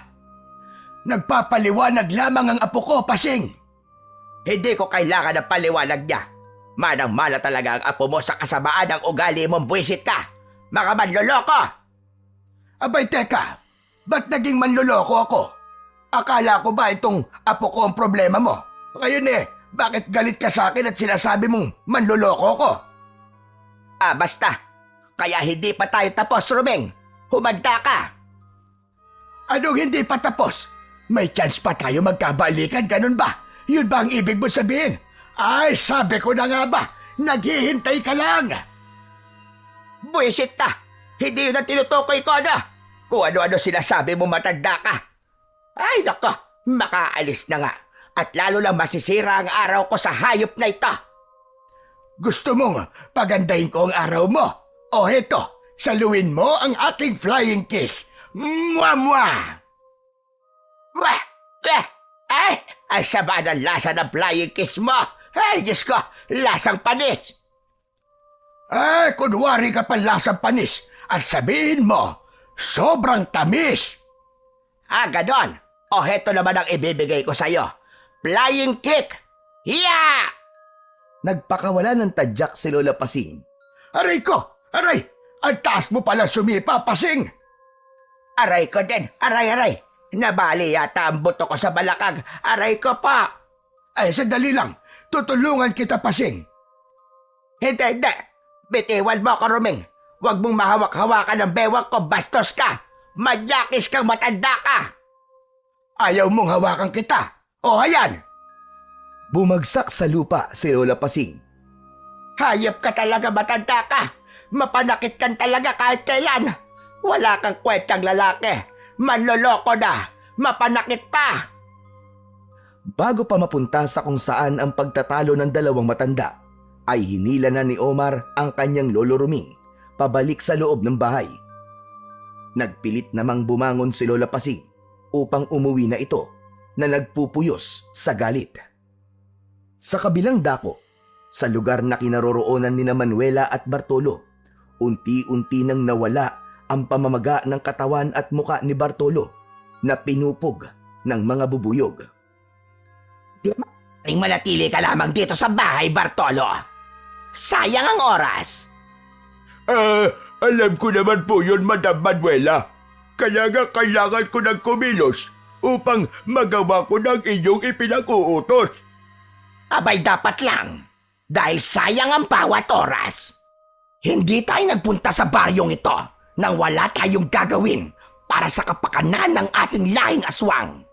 At kung mahihirapan ka para sa mga ipinag-uutos ko, sabihin mo na kagad sa akin para humanap ako na makakatulong mo. Gagawin ko po yun, Madam. Huwag po kayo mag-alala. Dapat nang maiparamdam na mas powerful ang mga aswang na kagaya natin na tayong may karapatang mamalagi dito sa Earth, lalo na sa baryong ito. Ipapakalat natin ang ating lahi. Dapat ang lahi ng mga tao ang siyang maubos at paramihin ang lahing aswang, lalo na ang mga kauri ko na magagandang aswang, mga beautiful. Bongga, di ba? Kaya ng gabing yon ay minsan pang nagasik ng lagim ang mga kampon ni Manuela sa pangunguna ni Bartolo. Ang bawat biktima na mapapatay ay dinadala kay Manuela upang pigain ang dugo na ginagamit niya upang mapanatiling sariwa at bata ang kanyang katawan. Isa yon sa naging kasunduan nila ng Hari ng Dilim. Ang bawat dugong dadanak ay magbibigay ng kabataan kay Manuela. Dahil sa naging pagsalakay ng grupo ng aswang sa Baryo Balimbing, ay naghatid ito ng matinding takot sa mga naninirahan doon. Kasama na sa nag-alala ay si Lolo Ruming para sa apong si Omar. Sapagkat may pupuntahan ng matanda, kaya nagbili na lamang ito sa apo na iwasang lumabas-labas ng bahay, lalo na kung hindi agad siya makakauwi. Tanging pagsang-ayon lang ang naging tugon ni Omar dahil hindi niya maaaring kontrahin ang kanyang lolo, kundi ay magagalit ito sa kanya. Subalit nang wala na si Lolo Ruming, ay hindi napigilan ni Omar ang lumabas ng bahay. May hindi siya maipaliwanag na nararamdaman na humihila sa kanya upang lumabas at magtungo sa kakahuyan. Naalala niya ang pagkakalunok niya sa mutya ng bubuyog. Marahil may kinalaman doon ang nangyayari sa kanya. Nakarating sa may kakahuyan si Omar. May narinig siyang taong sumisigaw. Parang otomatikong kusang gumalaw ang kanyang katawan at hinanap ang pinagmumulan ng sigaw. Magnanay na tumatakbo ang kanyang nakita at hinahabol ng isang uri ng kakatwang nilalang. Isa tong uri ng aswang gabunan na may masamang plano sa mag-inang hinahabol. Hinarap ni Omar ang halimaw na nakita. Wala siyang anumang sandatang dala ng pagkakataong yon, subalit kakaiba ang kanyang nararamdamang lakas. Nakipagpambuno siya sa kampo ng kadiliman. Nagtaka rin si Omar sa pambihirang kakayahan at lakas niya para harapin ang isang nilalang na mas malaki sa kanya at nagawa niya itong talunin. Kitang-kita na mag-ina kung paano pinatay ni Omar ang aswang na nakaharap nito. Agad na nakarating yun sa kaalaman ng kanyang lolo Ruming. Ayaw paniwalaan ng matanda ang balitang nakarating sa kanya, kaya inalam niya mismo yun kay Omar. Apo, magsalita ka na kagad sa akin dahil ayokong ako pa ang mahuhuli para malaman ang totoo. Meron ka bang hindi sinasabi sa akin? Pasensya na po, Lolo. Baka kasi hindi niyo po ako paniwalaan eh. Bakit naman ako hindi maniniwala? Ngayon, gusto kong malaman, ano ba talaga ang nangyari? Hindi na nagawa pang ilihim ni Omar ang totoo sa kanyang lolo Ruming. Kaya isinalaysay na lamang nito sa kanyang lolo ang detalye tungkol sa pagkakaroon niya ng kakaibang lakas mula sa mutya ng bubuyog. Maging ang pagkakaroon din ni Eman ng mutya, nakakambal ng mutyang taglay ng kanyang apo. Dalawa pala kayong pinalad na makasumpong ng mutya ng bubuyog. Opo, Lolo. Nagbabaka sakali lang po, pero hindi namin inasahan na makakakita kagad kami. Wala na akong magagawa dahil taglay mo na yan, apo, at nasa loob na pala ng iyong katawan. Kaya maging handa ka na lang sa magiging epekto sa buhay mo ng mutya na yan. Handang-handa po ako, Lolo. Ako po ang mangangalaga sa mga taga-baryo upang walang masamang mangyari sa kanila. Ililigtas ko po sila mula sa mga aswang at sa iba pang kampo ng dilim na ibig pong manggulo dito sa baryo natin. Tama yun, apo. Yun ang gawin mo. Dahil bahagi yun ng obligasyon mo bilang tagapag-ingat ng mutya. Dahil maunawain si Lolo Ruming, kaya naging magaan para kay Omar na ipaalam ang tungkol sa mutya. Sa kabilang dako naman, ay tila naging problema ni Lola Pasing si Eman. Eman, ang aga-aga kung saan ka na naman nagpunta. Naman ngayon sa inyo. Aalis ako kung kailan ko gusto. Masyado nyo akong pinakikialaman. Aba, at talagang marunong ka na sumagot. Nagiging matigas na talaga ang ulo mo. Nagbago ka na, Eman. Paano di ako magbabago? Lahat na lang ng galaw ko pinakikialaman nyo. May sarili akong pag-iisip, Lola Pasing. Anong gusto mong bata ka? Pabayaan kita? Mabuti sana kung lahat ng ginagawa mo ay tama.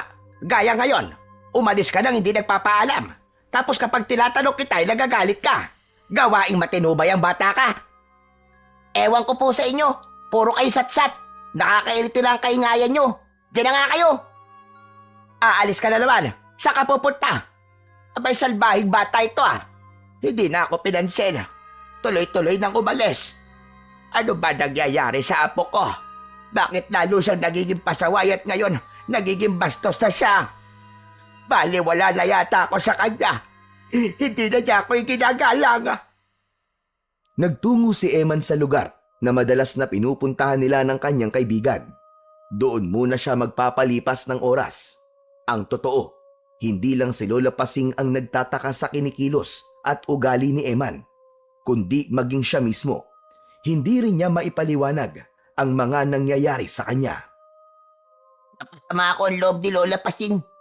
Kaya lang, kapag pinagtataasan niya ako ng boses, naiinis kagad ako at hindi ko gusto na pinagagalitan at pinakikialaman niya ako. Hindi ko rin kaya kontrolin ang sarili ko na sagot-sagutin siya at bastusin. Bakit ganon? Ano ba itong nangyayari sa akin? Nag-iisa at nag-iisip si Eman ng mga sandaling yon nang di niya namalayan ang paglapit ng kaibigang si Omar. Ginulat siya nito. Bulaga! Sabi ko na nga ba, nandito ka lang, Chong eh. Buwisit ka naman oh, nanggugulat ka eh. Kung saktang kaya kita dyan, nakakairita ka ha. Pambihira naman to. Yun lang, nagalit ka kagad. Dati ko namang ginagawa sa'yo yun ah. Ang gulatin ka, di ba? Dati yun, ayoko na ngayon. Nakaka-bad trip eh. Okay, sige na, sige na. Sorry na, patawad. Ikaw naman masyado kang high blood. Ay, siya nga pala, Chong. May gusto akong sabihin sa'yo. Ano ba yun? Sabihin mo na. Ang dami mong pasakalye. Oo, ito na nga. Ano kasi? Nasubukan ko na ang bisa ng mutya ng bubuyog na nalunok ko. Nagbigay sa akin ng kakaibang lakas yun. Ang totoo, may iniligtas akong magnanay na inaatake ng aswang. Ang astig, Chong! Nagawa ko siyang talunin gamit lamang ang mga kamay ko. Kahit wala akong dalang sandata. Tama nga yung mga lalaki, Chong. May kapangyarihan ng mutya ng bubuyog. Saka, nasabi ko na rin to kay Lolo Ruming ko. Ang sabi nga niya, may binibigay talagang kakaibang power ang mutya eh. Eh ikaw ba, Chong? Di ba? Nasabi mong nalunok mo rin yung kakambal na mutya? Ano bang nararamdaman mo? Ganon din ba? Lumakas ka rin ba? At nagpiling superhero ka rin ba? Hindi agad nakasagot si Eman. Kumapaka pa siya sa isip niya nang sasabihin sa kaibigan sapagkat ang totoo ay hindi katulad ni Omar ang kanyang nararamdaman, kundi ang sa kanya ay pagiging magagalitin, mainitin ang ulo, bastos at kawalan ng respeto. Noon naisip ni Eman na yun nga kaya ay dahil sa mutya ng bubuyog na nalunok niya. Pero bakit ganun? Kambal na mutya ang nakuha nila, subalit magkaiba ang naging resulta sa kanila. Hindi niya masabi yon sa kanyang kaibigan. Oh, ano nangyari sa'yo? Bakit natahimik ka na yata? Sabi ko, kung ano naging epekto sa'yo ng mutya ng bubuyog. Ha? Kwan. Wala pa. Aalamin ko pa lang. Bakit ganun? Eh di ba kambal na mutya naman yung nakuha natin? Sa akin, naramdaman ko na ang epekto. Tapos sa'yo wala pa. Eh wala pa nga eh. Bakit ba ang kulit mo? Ano ba magagawa ko kung wala pa? Eh wala pa nga. Oh, ba't galit ka na naman kagad? Nagtatanong lang naman yung tao eh. Bad trip ka kagad. Tinalikuran ni Eman si Omar. Iniwan nito ang kaibigan. Oh, sandali, saan ka pupunta? Hoy, ba't aalis ka na? Eman! Hala, ano nangyari sa isang yun? Nagsuplado na. Hindi na ako pinansin. Para namang may regla si Eman. Ang daling uminit ng ulo. Ay naku, bahala na nga siya sa buhay niya. Baka may sumpong lang ang kaibigan ko. Samantala, hindi pa umuwi ng bahay si Eman. Ayaw din niyang gawin yun dahil tiyak magtatalo na naman sila ng kanyang lola. Kaya tumambay siya malapit sa ilog. Na bad trip din siya sa kaibigang si Omar dahil sa mga pagtatanong nito. Kaya lang, kapag nag-iisa na si Eman, sa kanya naiisip na mali siya. Masyado nga nagiging mainitin ang ulo ko ngayon. Kaya lang hindi ko talaga mapigilan. Dahil nga siguro sa mutya ng bubuyog na nalunok ko. Pero bakit ganun? Magkaiba ang epekto sa aming dalawa. Magaganda ang mga sinasabi ni Omar tungkol sa mga nangyari at nararamdaman niya. Pero sa akin, puro pangit at masasama. Nasa gitna ng pag-iisip si Eman nang biglang may tumakip sa kanyang muka at may naamoy itong nakakahilo na naging dahilan upang mawalan siya ng malay. Binuhat siya ng nilalang na yon. Samantala, labis nang nag-aalala si Lola Pasing sa hindi pag-uwi ng apong si Eman. Kahit naiinis siya sa apo dahil sa kawalan nito ng respeto at pagsagot-sagot sa kanya, ay hindi pa rin niya matiis na pabayaan ito. Kaya nagtungo siya sa bahay ni Lolo Ruming upang ipagtanong si Eman dahil alam niyang si Omar ang matalik na kaibigan nito at madalas nakasama. Hoy, bastos na matanda! Pauwiin niyo ang apo ko! Huwag mong konsintihin! Hoy, Romeng! Pauwiin niyo ang apo ko! Aba, ano ba sinasabi mo, Pasing? Saka ba't kung magsalita ka parang sigurado ka na narito ang iyong apo? Di nga ba? Nandyan siya at itinatago niyo ang apo ko! Lola Pasing, wala po rito si Eman. Kanina po nagkita kami po doon sa may tambayan po namin. Pero umalis din po siya. Nagalit po kasi sa akin eh. Di ko nga po siya maintindihan. Madali po siyang mainis. Nagtatanong lang naman po ko. Tapos, basta na lang po siyang umalis at hindi na po ako pinansin. O ano? Nakita mo na, Pasing? Yang apo mo ang wala sa ayos. Mainitin pala ang ulo. Alam mo ba, Omar, kung saan nagpunta ang apo ko? Hindi nga po eh. Kasi nababad trip daw po siya sa akin. Di ko nga po siya maintindihan. Parang lagi po siyang galit. Dati naman po hindi po siya ganun eh. Malamang, nagmana dito sa kanyang lola na mainit palagi ang ulo na parang laging inuurungan ng regla. Parang leon na nabubuang. Hoy! Anong inurungan ng regla at sinasabi mo, ha? Bakit? Hindi ka pa ba inuurungan ng regla? May period ka pa ba, ha? Wala ka na ron. Ikaw talaga, Ruming, kahit kailan ka. Bastos! Manloloko! Ha! Buisit! Diyan na nga kayo maglolo. At baka pagbuhulin ko pa kayo dalawa. Nako! Iba talaga kapag matandang hindi pa nakakatikim. Mainitin ang ulo. Hayon, tinalikuran tayo. Nag-walk out na. Tapos, pati po sa akin nagalit. Lolo, ano po ba yung ibig niyo pong sabihin na hindi pa po nakakatikim kaya mainitin ang ulo? Ano po ba yung hindi pa natitikman ni Lola Pasing? Ayun ba? Sumang hilaw na walang balot. Po, meron po ba nun? May suman ba na hindi nakabalot? Nakong bata ka. Tama na nga kakausisa mo. Pero teka lang. Kung hindi pa umuwi ang kaibigan mo, abay siyang kaya nagpunta yon. Napaisip at napakamot na lang ng kanyang ulo si Omar dahil hindi rin niya kayang sagutin ang tanong ng kanyang lolo Ruming. Samantala, nagising na si Eman at palingalinga siya sa lugar na kanyang kinaroroonan. Hindi pamilyar sa kanya ang lugar na yon. Laking pagtataka niya nang makita na nakakadena ang isa niyang paa. Agad niyang pinakiramdaman ang kanyang sarili. Hinawakan ng leeg, tinignan ang katawan niya at mga braso. Naisip niya na baka kung ano ang ginawa ng nilalang na kumuha sa kanya. Subalit natiyak niyang buong buo pa rin siya at walang sugat. Maya-maya pa ay naramdaman niyang may mga yabag na lumapit sa kanya. Napaurong siya nang makita ang kanyang mga kaharap. Pamilyar sa kanya ang isa sa mga ito. Nakita na nila yon ng kanyang kaibigang si Omar. Namumukhaan kita. Ikaw yung... Oo, ako nga yun, bata. Ang nakita nyo ng kaibigan mo na pinagpiestahan ng mga bubuyog ang muka. Aba. Kung ganun pala, Bartolo. Siya yung bagets na sinasabi mo sa akin. Oo, madam. At ngayon nga ay narito na po siya sa inyong harapan. Sayang nga lang, hindi ko nakita ang kaibigan niya. Sana'y dalawa silang may hahandog ko sa inyo. Teka. Anong gagawin niyo sa akin? May masama kayong plano, no? Papatayin niyo ako, no? Gagawin niyo akong pagkain, no? Bagets, mukha ba kami mga halimaw? Sa pretty kong ito? Halimaw sa tingin mo?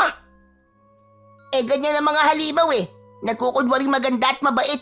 Tapos, magbabago ng anyo. Nagiging isang halimaw. Bright ka pala, Bagets, ha? Gusto kita. Gusto ko ang katalinuhan mo. Pakawalan niyo ako rito. Hindi ako papayag na patayin niyo ako at gawing pagkain. Pakawalan niyo ako. Pakawalan niyo ako. Nagwala sa galit si Eman. Subalit dahil limitado ang kanyang kilos dahil nakakadena ang kanyang isang paa, ay wala siyang nagawa. Subalit dahil naman sa nagpupuyo sa galit ang bata, ay may pagbabagong nakita sina Manuela at Bartolo kay Eman. Unti-unting umitim ang katawan nito at nagkaroon ng maliliit na balahibo. Ang muka ay kumulubot na nakakatakot. Naging tila taong bubuyog si Eman. Sa halip na matakot sina Manuela at Bartolo, ay nasiyahan pa sila. Tuwang-tuwa sa nakitang pagbabago ng bata. Dahil sa pagkakataong yun, ay meron din silang naramdaman. Ay! Bongga! Katulad ka namin, Bagets. Isa ka ring halimaw. Hindi ka man isang aswang, subalit iisa lang ang ating misyon, ang maghatid ng takot sa mga tao. Tama ka, madam.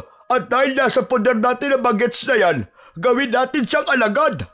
Salinan mo ng kapangyarihan mo para maging kasama natin sa pag-aasik ng lagim. Malaki ang pakinabang natin sa kanya, sigurado. Tama ka, Bartolo. Sang-ayon ako sa naisip mo. Hoy, ikaw Bagets, mula ngayon, magiging kasama ka na namin.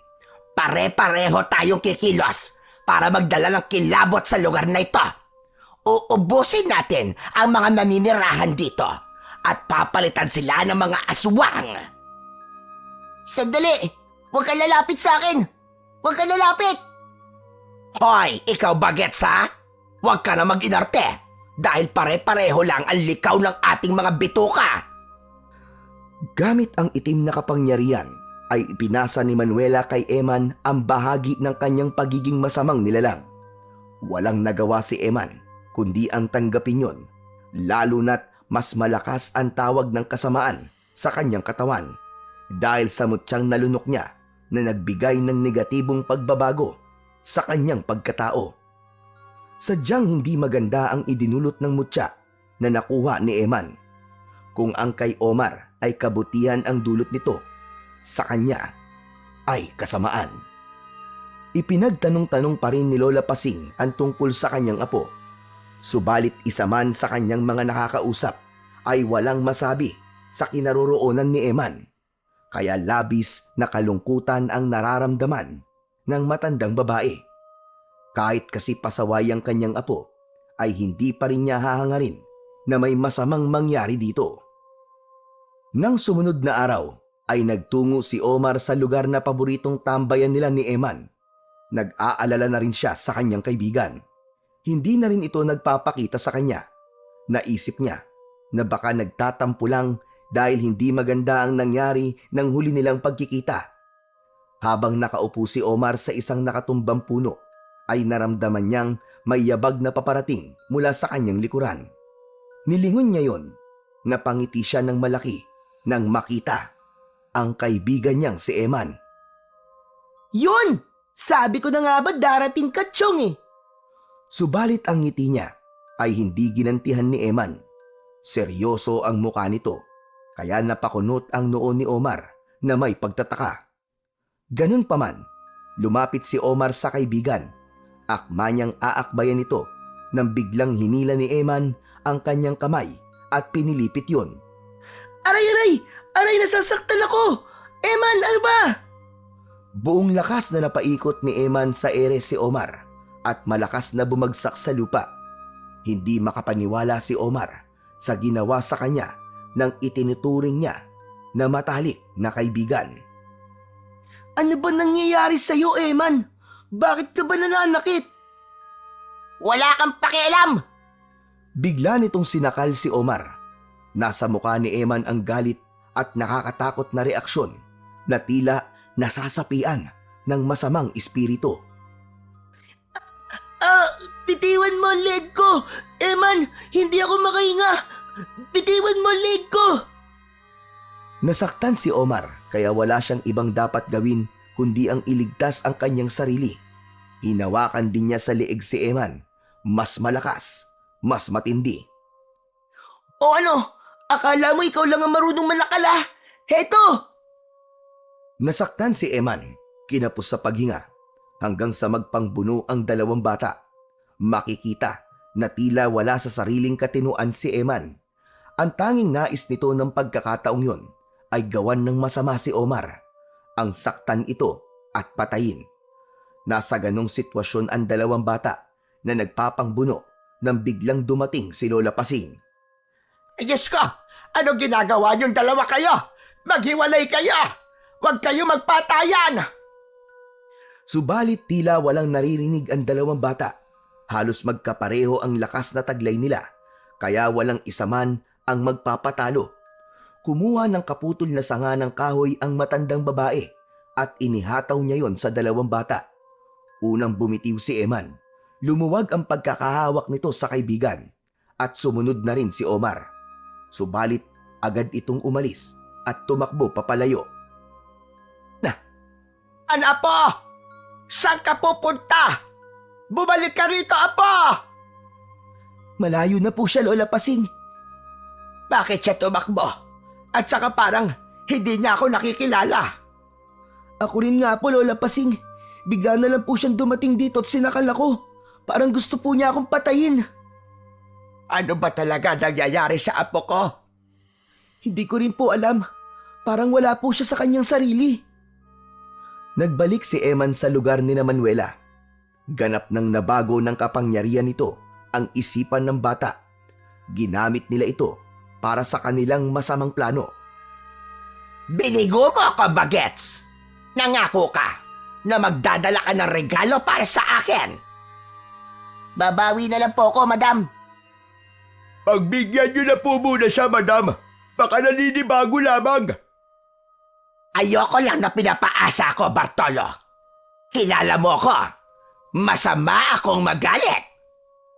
Huwag ka mag-alala. Sa susunod na lakad ni Bagets, sasamahan ko siya, madam. Hindi lang ikaw ang sasama, kundi ako rin. Matagal-tagal na rin kasi ako nagpapahinga. At kailangan magamit ko na uli ang aking mga pangil at matutulis na kuko. Tama kayo, madam. Iba pa rin yung kayo mismo mag-aasik ng lagim at hahanting ng inyong magiging pagkain. Mas masarap kumain na kayo nagpakahirap at hindi nyo iaasa sa inyong mga alagad. Alam ko yon, Bartolo. Kaya wag mo kong lecturan. Punyeta ka. Hindi kita teacher. Pasensya na po, madam. Nagpapaliwanag lang. Sige na. Magpahinga na kayo ni Bagets. Dahil bukas na bukas, magkakasama na tayong lalabas. Magbabanding tayo sa pag-aasik ng lagim sa baryong ito. Samantala, sa bahay ni na Omar at Lolo Ruming ay naikwento ng bata ang tungkol sa nangyaring inkwentro sa kanila ng kaibigan niyang si Eman. Ano ka mo, apo? Gusto kang patayin ng kaibigan mo? Opo, Lolo. Hindi po talaga ako makapaniwala na nagawa po yun ni Eman sa akin. Kaya ibang Eman po yung nakalabang kong yun. Anong ibang Eman ang tinutukoy mo? Wala po siya sa kanyang tamang pag-iisip, Lolo. Maaari po may kumukontrol at tag-uutos sa kanya para gumawa po ng masama. At posibleng may kinalaman nga po yun sa nalunok niyang kakambal na mutya ng nalunok ko rin. Nagagamit ng kasamaan ng kaibigan mo, ibig sabihin. Ganun na nga po, Lolo Ruming. Saka, naaawa rin po kay Lola Pasing dahil nasaktan po siya nang bigla siyang talikuran ni Eman nang tawagin niya. Ang mutya na sinasabi mo, apo, yun na nga ang may kagagawa nun. Dahil naaalala ko, ito'y nagpasalit-salin na rin ng kwento mula sa mga matatanda na kapag ang mutya na nakita ay kambal, asahan na hindi pareho ang ibibigay nitong bisa o kapangyarihan sa mag-iingat nito. Dahil kagaya nito, ang dilim at liwanag. Isa ay magbibigay ng kabutihan, subalit ang isa naman ay magdudulot ng kasamaan. Yung nakuha ko po ay mutya ng kabutihan ang ibinibigay at kaligtasan. Ganun na nga, apo. Ngunit ang nakuha ng kaibigan mo ay kabaligtaran ng sayo. Hala, kawawa naman po pala si Eman, Lolo Ruming. Kailangan ko po siyang tulungan. Baka kasi kapahamak niya kung mananatili sa kanyang mutya. Lalo na't gagamitin siya para maging masama. Tama ka, apo. Ngayong kahigit na kailangan ni Eman. Samantala, sa kabilang dako ay naghahanda na sina Manuela at Bartolo upang lumabas para sa kanilang planong magasik ng kasamaan at kaguluhan sa baryo Balimbing. Pinuntahan ni Bartolo ang kinaroroonan ni Eman. Aba, wala siya rito. Nawawala si Bagets. Agad nagbalik si Bartolo sa kanyang Madam Manuela. Bakit, Bartolo? Anong nangyari? Madam, nawawala po si Bagets. Mukhang umalis po siya. Wala kang dapat ikabahala, Bartolo. Yun lang natataranta ka na? Madam, baka tumakas po siya eh. Tonto! Humina na naman ang kokote mo. Hindi siya tatakas. Malamang, nainip lang yon at hindi na tayo hinintay. Baka nakakalimutan mo, nasa ilalim na siya ng aking powers. Kaya kontrolado ko na si Bagets, no? Hindi siya tatakas gaya ng sinasabi mo, hunghang.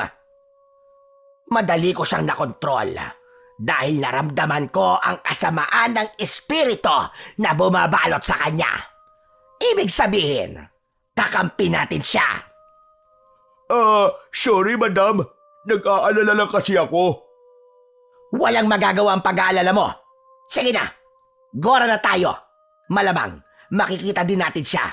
Baka nga may magandang balita na siya. At marami na siyang naging biktima. Marami nang tinakot at pinatay ng mga taga rito sa baryo. Sa kabilang dako, hindi na napanatag si Lola Pasing dahil sa mga nangyayari. Hindi pa rin niya makalimutan ang malaking pagbabago ng ugali ni Eman.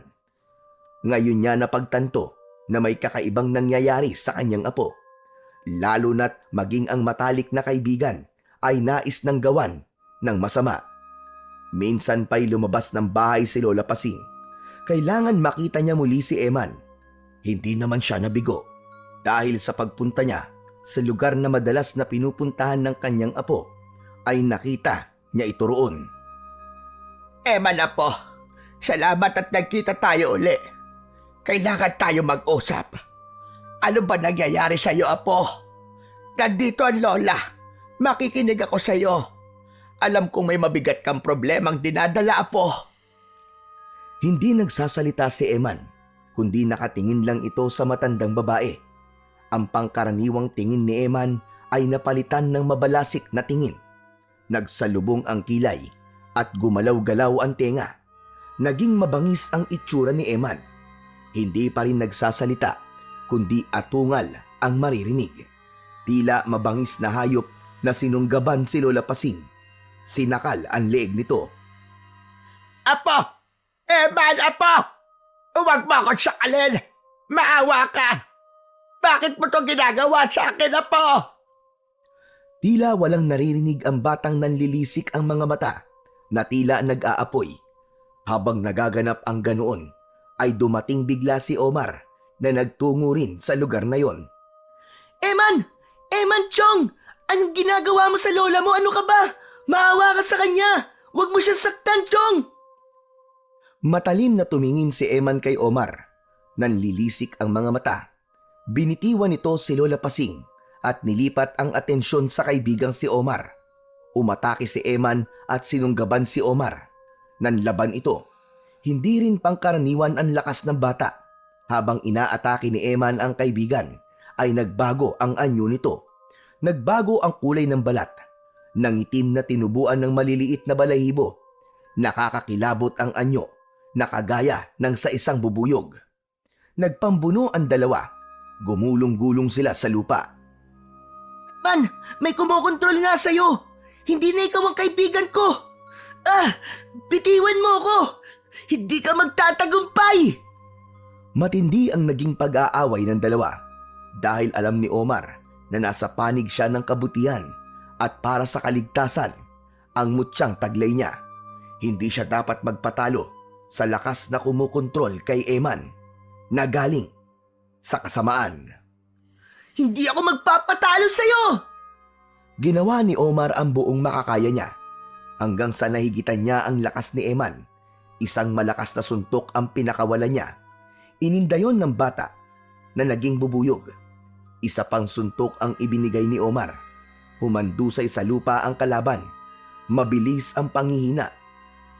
Gusto sana ni Omar na ibigay na ang katapusan sa kaaway na nasa kanyang harap. Kaya lang, naisip niyang yun nga pala ang kanyang matalik na kaibigan na si Eman. Samantala, ang labanang yun ay napanood pala ni Manuela at Bartolo na naroroon na rin sa lugar. Hindi sila papayag na magapi si Eman, lalo na't pakikinabangan nila ito. Kaya nagbago ng anyo sina Manuela at Bartolo. Naging mga aswang sila. Hinarap nila si Omar. Isang kagaya ng banya ang kaya mo! Kami ang harapin mo! Come to me para makita mo ang hinahanap mo, Bagito! Mga aswang, kayo siguro ang dahilan kung bakit naging tuluyang masama ang kaibigan ko. Mga demonyo kayo! Well, mahalaga pa ba yon? Madam, ako na ang bahala sa batang to. Kayang-kaya ko yan. Isang kagat, isang sakmal ko lang dyan. Tigok na kagad yan. Sige, patunayan mo ang tapang at kakayahan mo, Bartolo. Biglang sinugod at inatake ni Bartolo si Omar. Hindi naman nakontento si Eman na nanonood lang, kaya tinulungan nito si Bartolo. Habang si Manuela naman ay mas piniling panoorin na lamang ang mga nangyayari. Subalit nakakondisyon ang utak ni Omar na mas malakas siya kumpara sa mga halimaw na kaharap niya. Kaya higit niyang pinagbuti ang pagharap sa mga ito. Pinagtuunan niya ng pansin si Bartolo. Uunahin niyang harapin ito. Kasabay ng pag-atungan ni Bartolo na nasa anyo ng isang aswang, ay ginagamit ang matutulis na kuko upang ibaon sa katawan ni Omar. Subalit mabilis na nakakaiwas ang bata. Hanggang sa makakita ng pagkakataon si Omar, pinaikot-ikot niya ang kanyang braso at buong lakas na pinalipad ang kamao patungo sa pagitan ng mga mata ni Bartolo. Nayanig ito at tumimbuang. Nakita yun ni Eman na ibig gantihan si Omar. Subalit may nakahanda ng plano si Omar kung ano ang dapat niyang gawin sa kanyang matalik na kaibigan. Habang pasugod si Eman sa kanya, ay pinakawalan ni Omar ang isang malakas na tadyak na pinatama sa tiyan ng kanyang kaibigan. Ya! Sa lakas ng pagkakasipa ni Omar kay Eman, ay muntik nang lumipad ito. Kasabay ng malakas na sipa ay may lumabas mula sa bibig ni Eman. Nakita yun ni Omar at agad niyang sinalo. Tagumpay ang kanyang plano. Nagawa niyang palabasin mula sa tiyan ng kaibigan niyang si Eman ang kakambal na mutya na nalunok ng kanyang kaibigan. Sa pagkakaluwa ni Eman sa mutya ay lupaypay na tumimbuang ito. Hinang-hina na tila nagulat at nagtataka sa mga nangyayari. Nagbalik na rin ito sa dating itsura. Agad namang dinaluhan ni Lola Pasing ang apo nang makitang bumalik na ito sa dating anyo. Eman, apo! Eman! Diyos ko, salamat! Salamat sa Diyos at nagbalik ka na sa dati mong itsura, apo! Ang mga pangyayari ay buong-buong nasaksihan ni Manuela na siya ngayong puntiryan ni Omar. Inihanda naman ni Manuela ang sarili upang harapin ang bata. Well! Akala mo ba'y nasisindak ako sa iyo, Bagito? Hindi pa isinisilang ang makakapagpabagsak sa akin. Ako ang aswang na papatay sa iyo!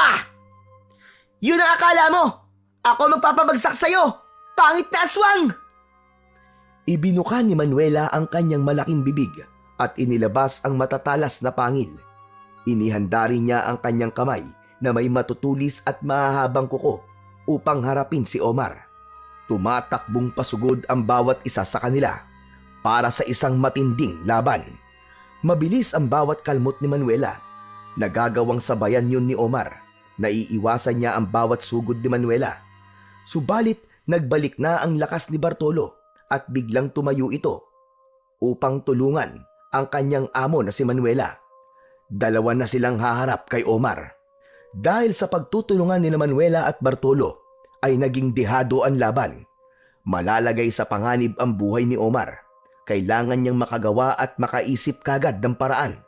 Naniniwala siyang hindi siya pababayaan ng mutya ng bubuyog na nasa loob ng kanyang katawan.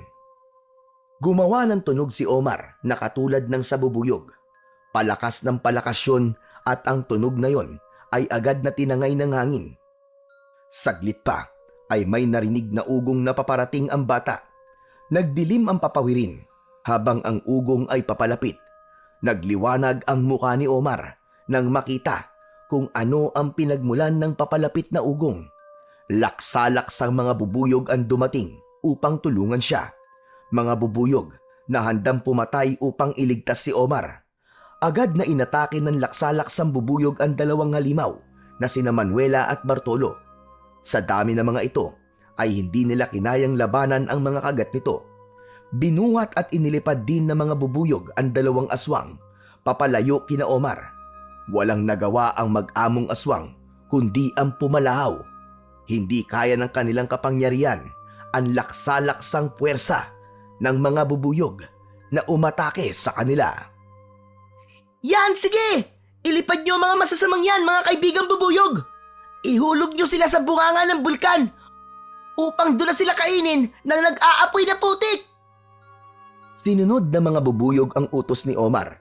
Tinangay ng mga insekto ang dalawa at inihulog nga sa bunganga ng bulkan na kanilang naging pagwawakas. Dahil nawala na ang mutya sa katawan ni Eman, ay nagbalik na ito sa dating ugali. Kaya gano'n na lamang ang pasasalamat ni Lola Pasing. Pinulot ni Omar ang iniluwa ni Eman na mutya at binasag ito upang hindi na magamit pa sa kasamaan. Ang kakambal na mutya naman ay namalagi sa katawan ni Omar at mananatili ito doon upang gawin ang kanyang tungkulin. Natulungan ang mga tao at iligtas ang mga nilalang na inaalipin ng kapangyarihan ng kadiliman. Sa ating buhay ay laging may dalawang muka. Merong kabutihan at meron ding kasamaan. Huwag nating kalilimutan na sa mundong ito, ang kabutihan ang dapat laging nangingibabaw. Kaya ang maging mabuti ang ating piliin upang maging maayos at dalisay ang ating pamumuhay.